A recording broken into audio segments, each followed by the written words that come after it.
What's going on, guys? So we have a brand new What's Next in Raid video, and I already watched through it. Unfortunately, it's not going to be a live reaction, but I do have to say this is actually pretty awesome. There's some issues potentially, but I think overall this is a super exciting What's Next in Raid, and I'm looking forward to it, actually, all of it releasing. So let's check it out. Hey everyone, it's time for another episode of What's Next in Raid, because we've got some exciting updates coming soon. There's Faction Wars Hard Mode, an expansion to Siege battles with some new mechanics, a first look at this year's community weeks, and more. So buckle up and let's get into it. We'll start with an old and popular feature that has been around for almost as long as Raid itself. We thought it was about time for an update, so enter Faction Wars Hard Mode. The concept is simple: greater challenges, greater rewards. You'll unlock hard mode by finishing all faction crypts and collecting the final Faction Wars reward on normal mode, Lydia the Death Siren. The schedule will be the same on both difficulties, so don't worry about there being a mismatch on opening days. You'll also be able to access hard mode crypts with the same keys you'd use to access normal mode crypts. All crypts will be significantly harder. Whoa, I didn't actually notice this because I was watching it on mobile the first time. I was wondering if that was the case, but we have a mythical, looks like a barbarian, potentially over here on the bottom when you finish out hard mode Faction Wars. So if you're working on Lydia, if you're close, use this little bit of time before these releases and push to finish out Lydia. It says it opens in 10 weeks. Maybe it's a sign of how soon it's going to come. I have no clue. Either way, they've been doing these What's Next in Raid videos and releasing the content pretty soon after the video releases. So I'd say within the next 4 weeks, within the next month, basically, we should have this content. But we have more reward tiers. The first ones aren't very exciting, though a primal at 25 is pretty impressive. But let's continue. But that also means better rewards. We're talking artifact crafting materials, glyphs, including rank 6 glyphs in rare, epic, and legendary rarities, and new rewards like relic crafting materials for a brand new group. And those are just the goodies that drop from regular crypt stages. We're also introducing a whole new line of rewards. The challenges are harder though. Clearing a stage with no losses will only net you 2 stars this time around. Getting 3 will require something special. It might be killing enemies while they're under 10 debuffs, or landing a specific number of final blows with a champion under perfect veil. Be sure to check out what challenge awaits you on each specific stage. Speaking of challenges, you'll also have to face off against much stronger faction crypt keepers too. Each updated boss will have its own focus, whether it's damage over time, single target damage, etc. Each new tainted crypt keeper is visually distinct for your convenience, and we'll make sure there are in-game boss guides to help. We have these purple things here. These are different, right? Are these relic crafting materials, possibly? I do like that they're so much different, though. Material drops here, very cool. The current Faction War bosses are pretty similar looking. I think they might be exactly the same, other than the animation, so I like that they're actually visually different. Out. The challenge completion rewards for clearing hard mode stages are pretty awesome too. And oh dang, we have some Eternal Soulstones there, sweet. Also include a mythical champion you won't be able to get anywhere else. So get out there and conquer Faction Wars today to make sure you're ready for when hard mode drops. Next up, let's talk about changes coming to Siege. All clan fortress buildings will have their max level increased from 3 to 6. That means 90 additional defense team slots, more battles for all participating players, and more resources that can be won. We're also planning a new mechanic for magic towers and defense towers. These defensive measures can conceal some of the champions garrisoned in a tower before a fight begins, or apply debuffs to the attacking team. Think of them like traps. They're a tool to mislead the enemy and utilize a greater range of tactics to make breaking through. First shield placed by each enemy is 50% weaker. Doesn't work against shield placed at the start of the round or protected ones. Doesn't really make a whole lot of sense. I mean, that's... Your defense is even harder. We're also expanding... It makes sense, but the most important shield is in the beginning, typically with bolster and stuff, so... That's okay, though. The trap things are interesting. Concealed champions... Debuffs to the attacking team. Think of them like traps. First usage of an active skill of each enemy deals 20% less damage. Interesting. They're a tool to mislead the enemy. Okay, first shield and utilize a greater range of tactics to make breaking through. Okay, I mean, that's pretty cool. I like that. I like the idea of traps. Your defense is even harder. We're also expanding siege tiers up to 8. New tiers? That must mean new rewards, I hear you ask. You're right. Yeah. Winning sieges in tiers 7 and 8 comes with... It's gonna give you some energy and epic tomes. Now, these are just placeholders, I assume. greater rewards, such as unique crafting materials for another new group of relics coming down the line. But it'll be more difficult to stick around than it is in tiers 1 to 6. You'll need to reach a certain number of siege points to enter tier 7, and winning a battle there will propel you into tier 8. However, losing battles will drop you to lower tiers, and you'll have to win again to return. We'll also be tweaking some existing mechanics, such as victory conditions tweaks meant to deal with siege draws and clan management tools, to see where we can improve there. Keep an eye on the patch notes coming in the future to learn more. A slightly smaller feature we've got coming, but no less exciting, is leaderboards. Okay, before we get into leaderboards, I'm actually really excited for this. The Clan Siege portion, some players I know don't really like Clan Siege at all. You don't really care about it.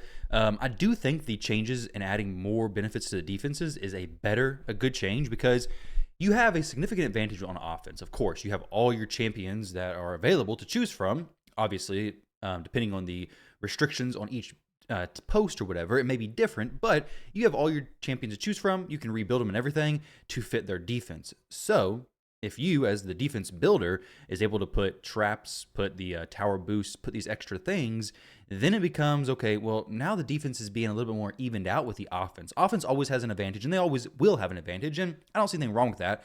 I don't want to make it, hours long doing your siege battles each time, but having some more advantages on defense kind of helps even things out and maybe make it to where clan sieges don't all go till the stronghold and then a bunch of other stuff destroyed and go to like the tiebreaker at the end. I do like that idea. Now with clan siege going to from 3 to 6 as far as levels and allowing so much more stuff to be filled out, I think that's ultimately just going to take more time, require players to use more champions, and while you can upgrade your clan at whatever pace you want, it's not going to be good for some. I mean, it's not really going to matter, because if you're planning your clan stuff strategically, then you should just not level your clan up, because you don't want to have a bunch of weak defenses out there. But if you're higher in clan, you have some more siege attacks to do, which could be more fun. So I don't really see anything wrong with that, because you don't have to go to level 9 or level 6 or whatever, but it will add quite a bit more overall to the fights. I think 8 tiers is pretty cool. I think the current Clan Siege rewards are very solid anyway, so I would love to see what Clan 8 brings, or sorry, Tier 8 brings as far as the rewards. But for Siege in general, I feel like it's an area that a lot of players don't really care about.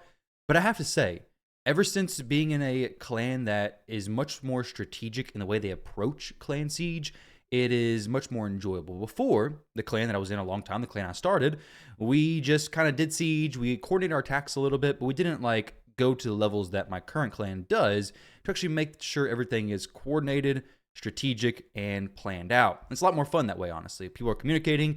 The matches are a little bit tighter as well, but it is fun. It's enjoyable for me. And maybe if you had a clan that tried harder for Siege, maybe it'd be more enjoyable for you as well. But then again, if you don't like PvP, you're not going to like Clan Siege. So leaderboards. This I'm really excited for. I love the idea of leaderboards.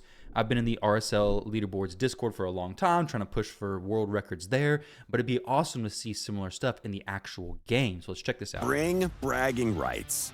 In essence, we're implementing dedicated leaderboards for all arena modes and the 6 dungeons. You'll be able to see the top 3 performers in the arena or dungeons collectively. Fire Knight, Spider, Dragon. It doesn't show the times. Maybe it does. Maybe just don't have it yet. But you'll also be able to see the top 100 players for each separate mode and location within the arena and dungeons. These leaderboards will be separated by region and will be refreshed each week for arena and every 2 weeks for dungeons. Scoring high on the global and regional leaderboards will net you some sweet avatar frames and unique badges to show off on your raid profile. Finally, Community Weeks is coming back. All right, so leaderboards, I will 100% be trying to get on the leaderboards. I'm pretty confident that I can. But with that said, that sounds awesome. I love being able to see like what other players are doing if it shows the teams, because the current in-game leaderboard things are pretty garbage, honestly. If we go in here to see like teams, you guys probably don't even know this exists. Boss Guide, Teams of the Week. What is this? Like, this is Teams of the Week means nothing, basically. We don't know how fast these ran. This is apparently the Team of the Week, but I really doubt this is the fastest team, honestly. So it gives no information as to who ran it. This team also is probably pretty slow. I have a team that I can definitely do faster than that. Either way, it's cool to see teams being done. We've got a new event planned to celebrate you, our wonderful community, and the bonds you forged with one another on your adventures in Teleria. So, What's new? Well, we're introducing a new 25-day login program, similar to an advent calendar. A specific slot will unlock each day, and you'll need to log in to claim the reward assigned to it. You'll want to log in every day, or you might miss out on some serious goodies. On some of the days, you'll be able to claim fragments for a brand new legendary champion, Udex Artor, created especially for community weeks. Don't worry about missing out on the fragments, though. You'll still be able to claim them before the daily login rewards come to an end. Still, it's better to log in every day to claim the other resources as well. The final reward of the Community Week's Advent Calendar is a legendary relic, and you get to decide what it'll be. When the time comes, you'll get to vote on one of 4 options. Rally your friends, make your vote count, and determine the boon every player will receive. All right, guys, I'm going to be honest. If you do PvP, there's literally no other options except for Wand of Submission. As far as the other relics, let's see what they even are. So, not that. Relic Crafting, Relic Index. We have Wand of Submission. We have Gore Crescent. Next attack after killing an enemy deals 20% more damage. Not super exciting in my opinion. We have Temporal Stagnator. 20% chance to remove, steal, or convert buffs, or increase a skill's cooldown when landing a weak hit. Kind of interesting, but I'd rather just not land the weak hit. And then Axe Serpentis, where single target attacks deal 5% more damage for each exposed neck present in the battle, which could be interesting. This is really like, I mean, this is okay, but I mean, the difference that Wand of Submission makes about having such a high chance when it's booked up or when it's fully invested in, it's got a 50% chance of reflecting any crowd control stuff back to the person trying to place it. It comes with speed as well. I mean, I really don't think there's any competition as to what's actually the best relic, specifically for PvP.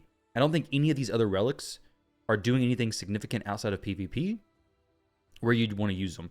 This could possibly be good for like speedrun content, but even then it's kind of like, I don't really know. I mean, there's just better stuff like Cat's Gaze.